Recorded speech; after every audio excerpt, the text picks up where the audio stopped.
हरी ततैया। ये तीसरी बार की बात है। विश्वजीत बाबू अब इस मामले को नजरअंदाज नहीं कर सके। वो पुलिस के खुफिया विभाग के अनुभवी अधिकारी हैं। इसी काम में करते करते उनके बाल सफेद हो गए हैं। अगर अब भी आंखों के सामने बार बार वही घटना होती रहे और वो चुपचाप बैठे रहें तो पूरे पुलिस विभाग की बदनामी हो जाएगी।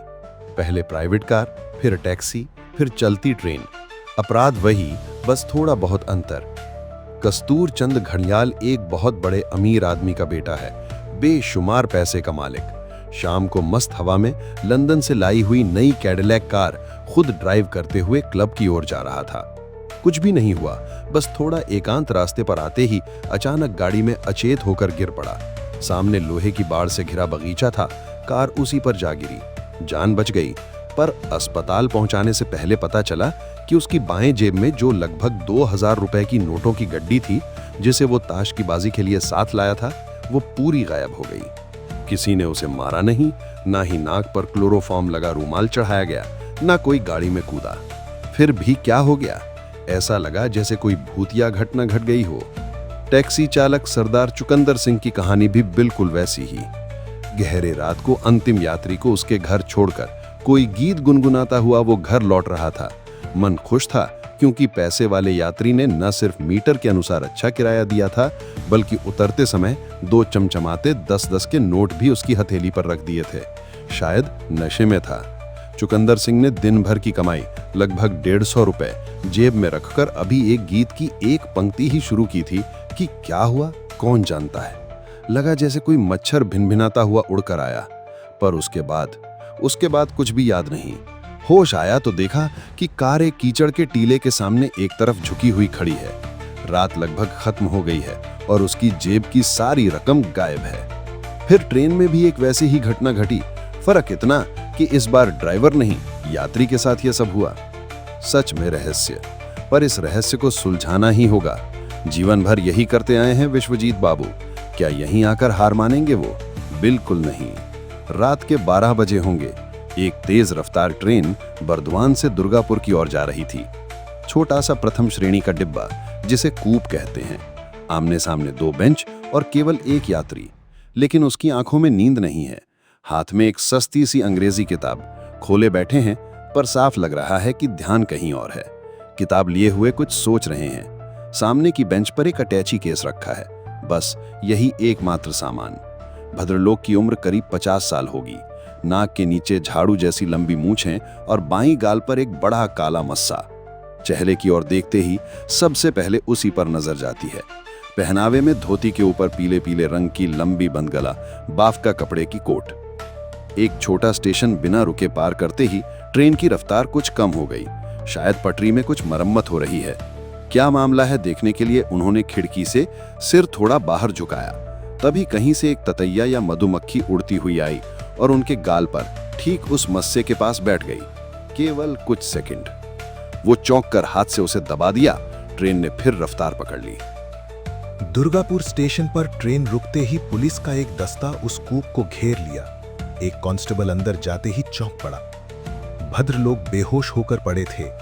पैरों के पास अंग्रेजी किताब लुढ़क रही थी। काफी कोशिश के बाद पानी के छींटे मारकर होश में लाया गया। आंखें खुली, फिर बंद, फिर आधे खुले स्वर में कुछ बड़बड़ाए और फिर अचानक उठकर बैठ गए। हुजूर, अब कैसा महसूस हो रहा है?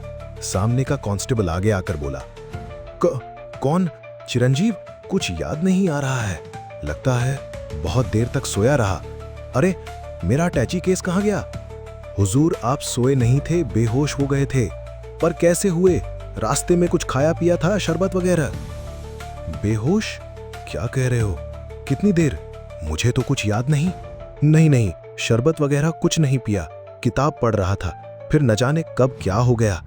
लेकिन दरवाजा तो शायद बंद ही था। फिर खोला किसने? तब तक पीछे के कुछ और पुलिस वाले डिब्बे में घुस आए थे। इधर उधर तलाशने लगे। अटैची केस गायब। बड़ा अजीब मामला। तो क्या वो हवा में उड़ गया? उसमें कई जरूरी सरकारी कागजात थे। बड़ी मुश्किल हो गई। भद्रलोक कुछ उत्तेजित होकर बोले। अब जो बोला उसका नाम था धर्म सिंह। बोला, अपराधी शायद पास के डिब्बे में था। मौका मिलते ही उसने काम कर डाला। मेरे डिब्बे में भी 2-3 लोग कब उतर गए पता ही नहीं चला। शायद झपकी आ गई थी, ध्यान ही नहीं दिया। पर ये क्या, आपके कपड़े पर एक मरी हुई ततैया है, बिल्कुल ततैया जैसी, पर रंग कुछ हरा हरा। हरे रंग की ततैया भी होती है क्या? और ये कीड़ा आया कहां से? दिखाओ तो, भद्रलोक उत्सुकता से बोले। अरे हाँ, बिल्कुल ततैया जैसी है, पर रंग पीला नहीं, हरा। बहुत अजीब कीड़ा है, इसे फेंकूंगा नहीं, कागज में लपेटकर रख लेता हूं। कहकर उन्होंने सच में उसे कागज में लपेटकर जेब में रख लिया। फिर बोले, कपड़े तो अब बदले नहीं जा सकते, वो भी चोरी हो गया। खैर अब इनकी जरूरत भी नहीं। इतना कहकर उन्होंने गाल से मसा खींचकर निकाल फेंका। कुछ नहीं, वही नकली मसा।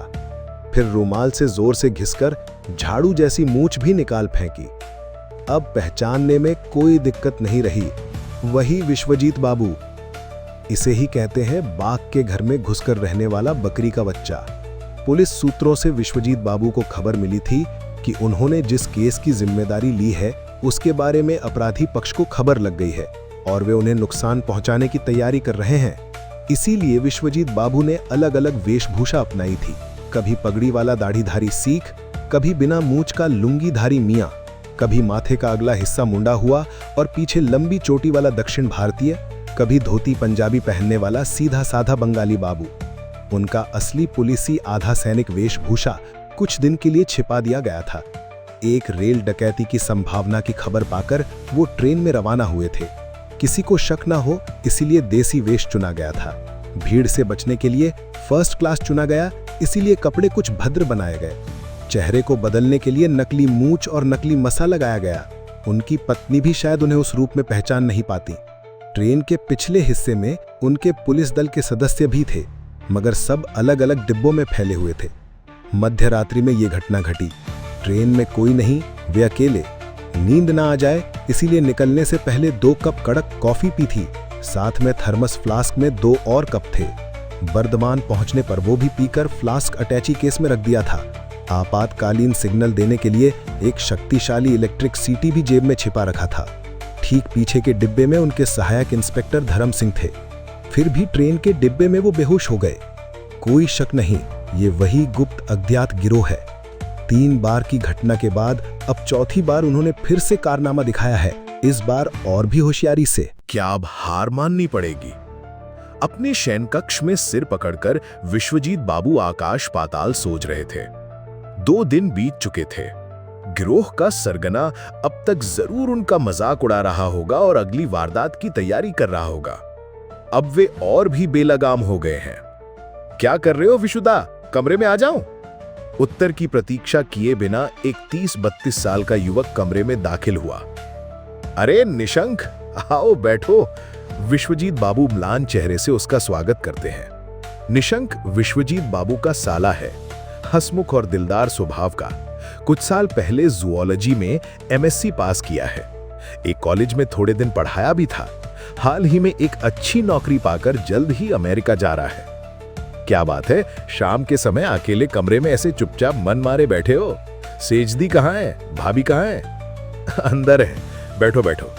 क्या सब तुम्हारी तरह जीवन में निशंक निडर रह सकते हैं? हाँ, पुलिस की नौकरी है, डर तो हमारे चारों तरफ मच्छरों की तरह भिनभिनाता ही रहता है।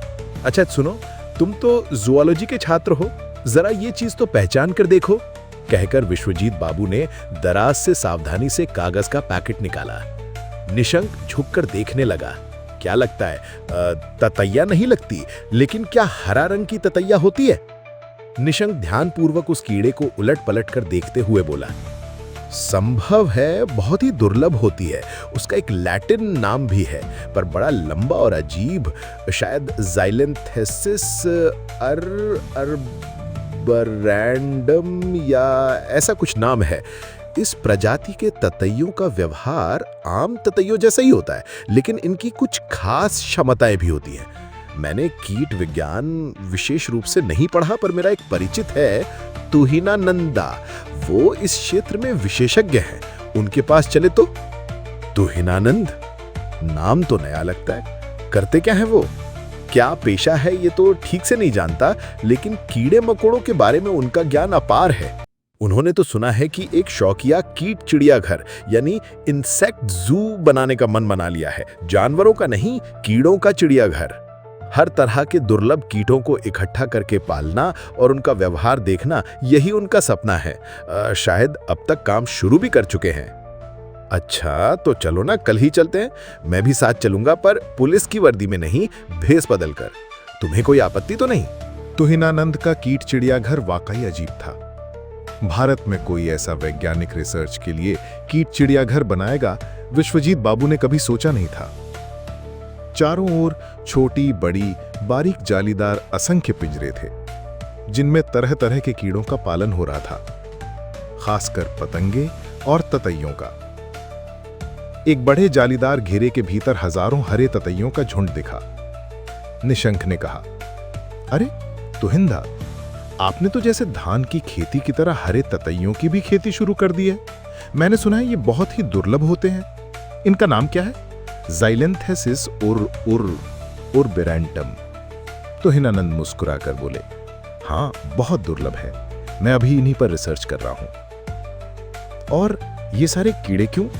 ये कटोरों में इतने सारे कैटरपिलर यानी शूंपुके क्यों रखे हैं? अरे हाँ, समझा, यही तो इन ततैयों का मनपसंद भोजन है। तुहिनानंद हंसते हुए बोले, हाँ, सभी ततैयों को कैटरपिलर खाना पसंद है, और वो भी ताजा। ताजा? हाँ जी, यही मजा है।